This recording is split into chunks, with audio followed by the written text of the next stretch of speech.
Most authors use WordPress for their author websites. In fact, WordPress runs 60% of all websites in the world and likely 90% of author websites. And this is for several good reasons. And one of them is because of all of the amazing WordPress plugins that add functionality to those websites.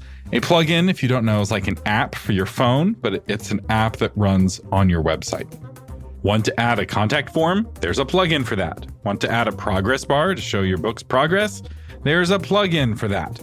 One of the biggest downsides of Wix, Squarespace, and Weebly is that they can't run WordPress plugins. A Wix website can feel great at first, but eventually it starts to feel like a phone without an app store. And many authors end up switching back to WordPress to get that one key plugin that they just can't have on Wix. Plugins add features to your website that would normally cost tens of thousands of dollars if you had them custom coded. They can help you rank on Google, sell more books, grow your email list faster, and a whole lot more. But, and this is important, plugins can add security vulnerabilities and slow down your website. I should know, I used to run a WordPress plugin business for years, and I've spoken about WordPress plugins at official WordPress events. So what plugins should authors use and which ones should authors avoid? Well, find out in this episode of Novel Marketing, the longest running book marketing podcast in the world. I'm Thomas Umstattd Jr., CEO of Author Media, and this is the show for authors who want to build their platform, sell more books, and make a living writing books worth talking about. Now, many authors, when they get their first WordPress website, they go to the WordPress plugin repository and they're like a kid at a buffet and they get a little bit of everything. And this is a problem. As you know, as an adult going to a buffet is that you can eat too much. Each plugin requires system resources to run, just like an app on your phone or an app on your computer. Except unlike on your phone, which will automatically turn apps off, all of the plugins run all of the time. This means that the more plugins you have, the slower your website will run. Now, some plugins are very light in that they don't require a lot of server resources, and other plugins are very heavy in that they require a lot of server resources. In fact, some plugins actually will make your website run faster. So the bottom line when it comes to plugins is you only want to run the plugins that you need to run. So if you installed 1 million plugins just for the fun of it, a good practice is to go in and prune and take away the plugins that you don't think you need or that you're not using anymore. If it's been inactive for the last 6 months, go ahead and just delete it. So what do you look for in a plugin before I get to the specific recommendations? Because there's thousands of plugins out there. Many of them are good. So I would say there's 3 levels of plugin. So the premium level of plugin are the plugins that you pay for. What's nice about paid plugins is that there is some programmer somewhere in the world who's responsible for keeping the plugin maintained, up to date, and secure. So ideally, you want to use paid plugins. But you don't have to pay for every plugin. So the tier below that is what's called a freemium plugin. This is a paid plugin that has a free tier, often that has many of the features of the paid version, but not quite all of the features. And the business model is you give a lot of people the free version and you hope enough people upgrade to the paid version to cover your bills and keep you in business. And there's some freemium plugins that are very, very profitable. They make millions of dollars and they're doing fine. And then the final kind of plugin, if you have to go with a free plugin, you want to go with a free plugin that has a long track record in the repository and a good reputation in the community. In general, I try to avoid free plugins, but I do recommend a few in this episode that are cool enough to be worthy of the official Thomas recommendation. And I should point out, it's important to get away from this free stuff online mindset, because when something is free, someone has to pay for it. And so if someone's not making money from you, they're making money off you. Online, you're either the customer or you're the product being sold. Or, put another way, the food is free for chickens and chicken coops because the chicken is the product being sold. If you want to keep your eggs and your life, become a paying customer. So the internet It shouldn't be free. You should pay for what you use, and you should expect to be treated like a customer and not be bought and sold like a peasant. We got to get away from this digital serfdom if we're going to keep our freedoms and keep our autonomy as individuals. We're a lot less free now than we were 20 years ago, and it's because we have been lured into giving away our privacy and a lot of our control over what we say to companies in exchange for quote unquote free products and services. So become a customer and you'll suddenly find that everyone starts treating you a lot better and your life's a lot happier. It also causes you to be more judicious with your time because your time's not free. You can make more money, but you can't make more time. And all that time you spent on that free service or that free website is precious. In fact, it's arguably more precious than your money. Rant over. Sorry for that. But with all of that out of the way, let's talk about some specific plugins, starting with probably the number one greatest plugin for WordPress, which is Yoast SEO. So SEO stands for Search Engine Optimization. And this is the reason why WordPress ends up winning against the other platforms. And that's because it has the best search engine optimization, due in small part to Yoast SEO. So the reason why Yoast is so much better than the built-in SEO on Wix or Squarespace or Weebly or whatever the other platform is that Yoast SEO has education built into it. The problem with SEO for most people and most authors is that they don't know what it is. They don't know how Google works. They haven't taken my course on optimizing their website. And it's this big, scary, intimidating thing. And so they just don't do it and their websites don't rank. But Yoast SEO makes it really easy. And it makes it really easy not just to do what you need to do, but to find out what you need to do. So it does a lot of the technical work automatically in the background, but the things that you still need to do as a human, it helps you figure out what those things are. And it gives you these little dots and they're red, and then you do the thing and they turn green, and it's really fun and very easy. They also have free education, a free course on search engine optimization on the Yoast website that's excellent. It's really, really good. It doesn't just teach you how to use their plugin. It teaches you how Google works and how to optimize your website to rank on Google. It's fantastic, and it's free. And the plugin is free. And I will say, for almost every website that I've ever built, I've used the free version of Yoast and been very happy with it. For authormedia.com, which gets massive traffic and search engine optimization is a big part of our strategy, I pay for Yoast. I have the premium version of Yoast, and I do use the premium features. But I don't know any author who needs to pay for those premium features. You can get by just fine with the free version. Freemium here totally works. And the reason why you want to rank on Google is because it helps you sell more books. It helps you grow your email list, and it helps you control your own reputation online. You don't want somebody else's website ranking for your name.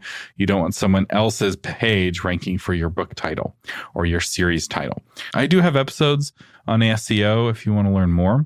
And I will say, learning how to optimize your website to rank on Google will also help you learn how search engines work in general that will help you get your book to rank on Amazon. One final reason why ranking is really valuable is that if someone goes to your website first and clicks a link to go to Amazon and then checks out with your book and you have an affiliate link, you make more money than if they had just gone to Amazon directly, which then gives you more money for advertising, which then helps you have more sales.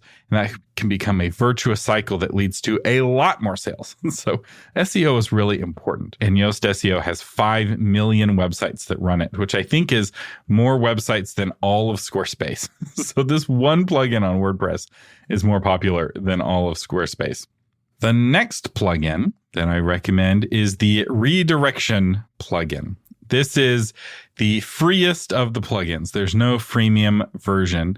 And the reason why I feel comfortable recommending a completely free plugin like this is that the redirection plugin has been around for 10 or 15 years. It's supported by the WordPress community generally, and it's had no issues in all that time. So it's a really good plugin, and it's well maintained and well kept up.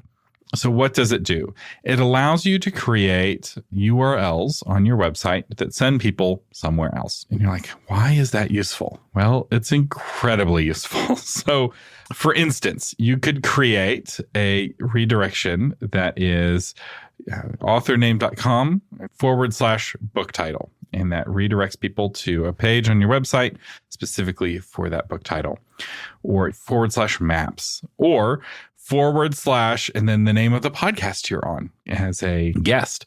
And that way, so you're on the Great Podcast. And so you could say, go to authorname.com /great podcast and get my free guide on blah, blah, blah, or get my free short story.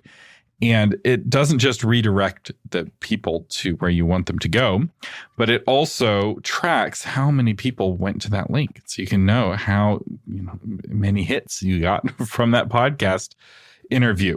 This is really, really important for authors because often you want to incorporate digital elements in the back matter of your book. In fact, I have a whole episode on back matter that we'll link to in the blog post version of this episode. Back matter is really useful for marketing. And often you want to say, hey, go here to sign up for my newsletter, go here for this, go here for that. And let's say you want to link people to your newsletter. And so you send them to MailerLite. Well, let's say 10 years from now, MailerLite goes out of business, or you decide to switch to ConvertKit because you want ConvertKit's more power or better ease of use. Well, all those paper books are now sending people to a URL that no longer exists. If only you'd created a redirect instead, because here's what's cool about these redirects. You can change where they point. So you can have authorname.com /email always go to an email sign-up form, even as you change email services in the future. So if you want your links to continue working 100 years from now, maintained by your heirs, those URLs need to be on yourdomain.com. And the best way to do it is with the redirection plugin. So I use this for reader magnets. You can use it for back matter. You can also use it for QR codes. You can take that URL and turn it into a QR code. And you're like, whoa, this is too complicated. Don't worry. I have a whole episode that walks you through how to do it. I find myself using redirection links all the time. I use them for affiliate links. So my affiliate link for Divi is just authormedia.com /Divi. I also use it for my episode numbers. So at the end of the episode, you'll hear me say, to find the blog post version of this episode, go to authormedia.com /398. Well, the 398 is just a redirection created through the redirection plugin that takes you to a more search engine optimized URL for this blog post, because one of the SEO principles is you want real words that humans can understand and keywords in your URL. The next plugin that I now recommend, I didn't used to, but I started using it myself, is Jetpack. Jetpack is a freemium plugin made by the company that makes WordPress. So what does Jetpack do? Well, it's kind of a Swiss Army knife of plugins. It's got a bunch of functionality that you can turn on and off. It has some speed boosting functionality. It has stats, really good statistics. That's my primary use for it. It does related posts. It can do backups. It can improve your search. I've really liked its improvement to the search on authormedia.com. It's made the search better and faster. It does related posts. It does contact forms. You can use it for your contact form if you want. There's a bunch of plugins that do contact forms pretty well. And I've been really happy with Jetpack, especially with the new version of Google Analytics, which is just about impenetrable and not very useful if you're not paying Google money for their ads. Again, if you're not the customer, you're the product. And Google Analytics was free for years and years. And Google decided that they really only wanted to make Google Analytics useful for AdSense buyers. And that's basically what they've done. Google Analytics is not nearly as useful as it used to be. And so I'm switching more and more to Jetpack because Jetpack helps me answer the questions that I actually care about, like which blog posts are the most important, which topics do people most care about. The next plugin I'll recommend is My Book Table. It's all one word, My Book Table. And this is a plugin specifically for authors. In fact, it was originally conceived of by me. So I created this plugin with my team of developers at authormedia.com. It was Jim Chamomile and Tim Zook were the initial developers that were actually writing the code on this. And the three of us worked together to put this plugin together to help solve a very specific problem that authors had. So for a long time, I didn't recommend having a bookstore on your website because it can really slow down your website and it's a lot of complexity and cost. In fact, I still, for most authors, recommend that they don't have a bookstore, especially at the beginning. You can add a bookstore later, but if you only have one or two books, or if you're doing most of your sales through Amazon, you want to have some of the features of a bookstore, right? You want to have a page for your book that's got all the information about the book, that's optimized to rank on Google and looks nice. But you don't want checkout. You don't want credit card handling. You don't want to have to mail your book to the customer. And so my book table was all of the functionality of a bookstore without the checkout. And instead of the checkout, it had buttons for Amazon and Barnes & Noble and 20 other stores. And you can create your own custom buttons now. And it became the number one bookstore plugin on WordPress. I think it still is. I don't maintain it anymore. It's now maintained by Stormhill Media, which is actually run by Jim Chamomile, who was one of the first developers on my book table. So he's been around my book table from the beginning. And it's a really useful tool. It's a freemium version. So the free version gives you most of the features. The paid version gives you more features. It's not as needed now that Divi is around. Divi is a premium theme that allows you to make really pretty pages yourself on your own. So if you have just one book, you may not need all of my book table's power, because my book table gets really nice is when you have a series and you're trying to connect books in series and you have co-authors. And the more books you have and the more genres you write in, the more my book table is really useful. But if you only have one book, Divi is probably fine. But if you have a dozen books or dozens of books, my book table will dramatically reduce your stress, hassle, and work, especially when it comes to adding book 7 to your series. If you want the other 6 books in the series to reference book 7 with my book table, it's really easy. My book table does a lot more. I'll link to a website about what it does and how you can use it. You can use it to make affiliate money. You can use it to grow your email list. You can use it to show off book club resources and previews of the books. It's a really great tool. Don't send me customer support tickets about it. If you need help, that's done through Stormhill, but that's one of the things you get through the premium version is help. And I will say that's often what you get when you pay for plugins is you get a technical person answering your question. Nobody can afford to answer questions for free because people need to eat. So if you want technical support, typically you have to pay for it. And if you've been getting it for free from your kid, pay your kid. More than cookies. Show them that you appreciate it. The next plugin that I recommend is Akismet. Akismet is an anti-spam plugin. This plugin is needed if you have a blog or a contact form. If you don't have a blog and you don't have a contact form, you don't need Akismet because it's not going to protect you from email spam. It protects you from comment spam. If you have a comment form, some box on your website where people can type in comments, either for a blog post or on a contact form, there are bots that just browse the internet, filling out those forms. And you can get, if your website's popular, hundreds, thousands, sometimes tens of thousands of spam comments a day. And Akismet will block it. Back when I ran a website design agency, we used to build WordPress websites for authors. We would put Akismet on every single one of our client websites. And if it ever got deactivated by accident, we would hear about it from that client very quickly because they're like, oh my gosh, I'm suddenly getting all of the spam. Where's it coming from? It's like, oh, you deactivated Akismet. Let's reactivate that plugin because there's a big difference between getting tens of thousands of spam comments and getting almost none. So Akismet's really effective. And the free version's available to most people. We had the paid version that we gave our clients because as a corporation, that was what we were encouraged to do. Akismet's kind of on the honor system. So if it's a personal website, it's free. If it's a business website, you're supposed to pay for it and you self-report. So it's a very generous plugin in that regard. And it's been a very profitable plugin for Automatic. Akismet's also run by Automatic, the company behind WordPress. And sometimes you can get Akismet through Jetpack. So if you pay for Jetpack, some of the Jetpack plans have Akismet included. And if you do get Akismet or Jetpack, I think I'll have an affiliate link for the paid version. But again, for many of these, you can start off with the free version. For freemium products, I recommend trying the free version, see if you like it, and then upgrade to the paid version. That's much better for everyone than paying for it, deciding that you don't like it, and asking for a refund. All these companies will refund you, but it's more hassle for everyone. And they're trying to avoid that by giving you free access to most of the plugin. So if you're not happy with most, getting more isn't going to make you more happy. The next plugin is WP Super Cache.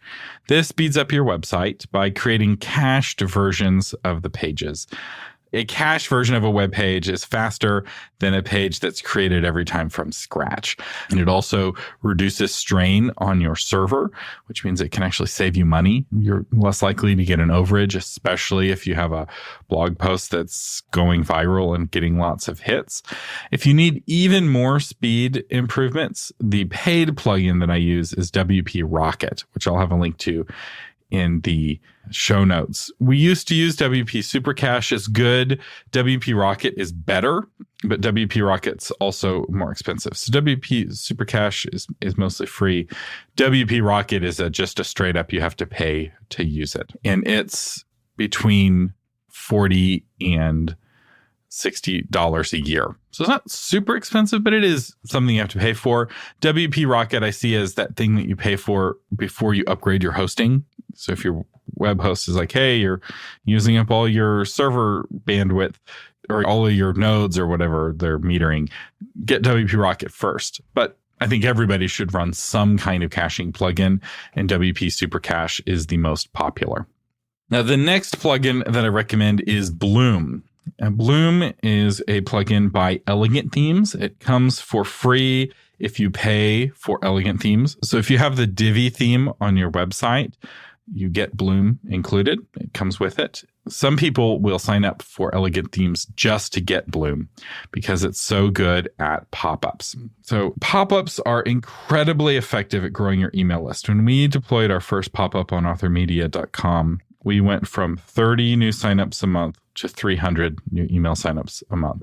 And the key to a good pop-up is it needs to be a non-evil pop-up, which means a delay. I recommend 30 to 40 seconds before it pops, and potentially it not popping in the center. So Bloom gives you options. You can have it pop in the middle of the screen, or you can have it kind of slide up from the bottom or pop in the corner.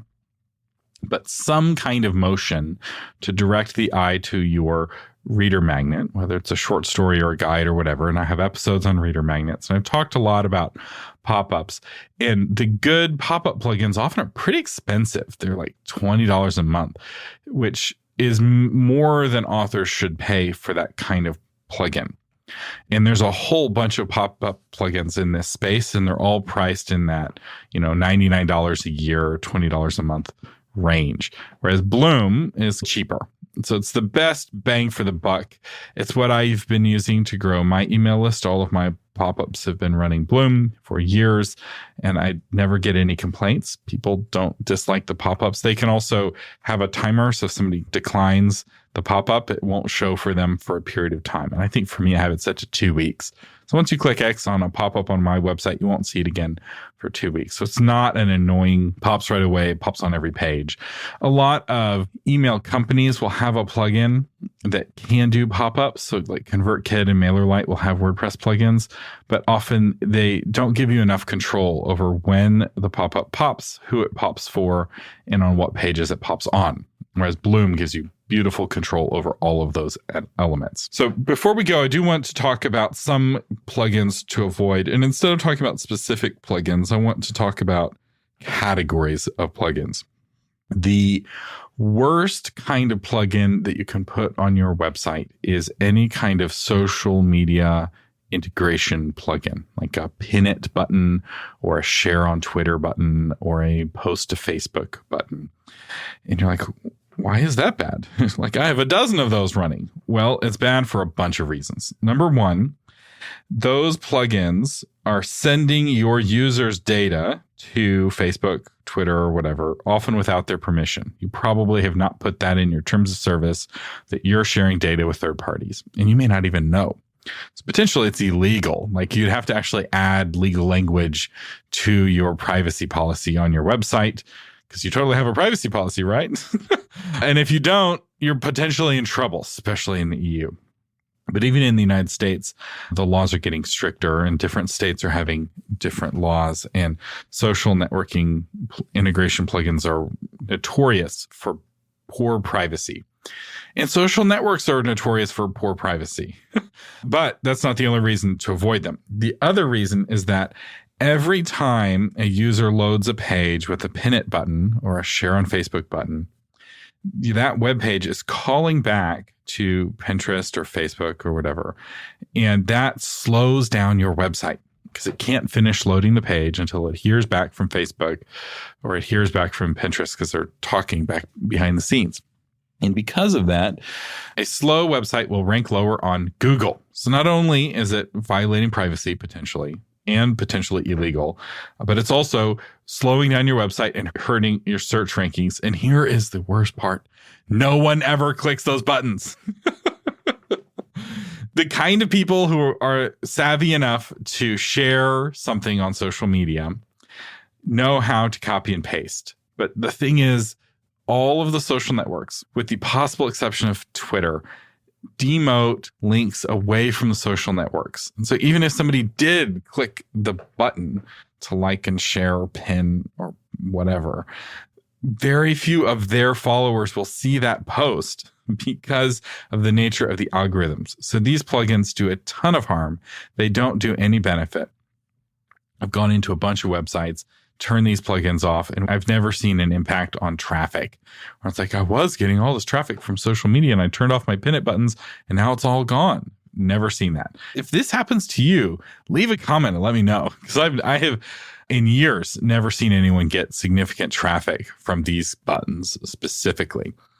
Sometimes there's a benefit to people talking about you on social media, but the benefit comes from that person actually going to that social network and creating content on that social network, writing something, generating their own photo, putting more effort in than just clicking pin or like or share. So that's the biggest category of plugin I would avoid.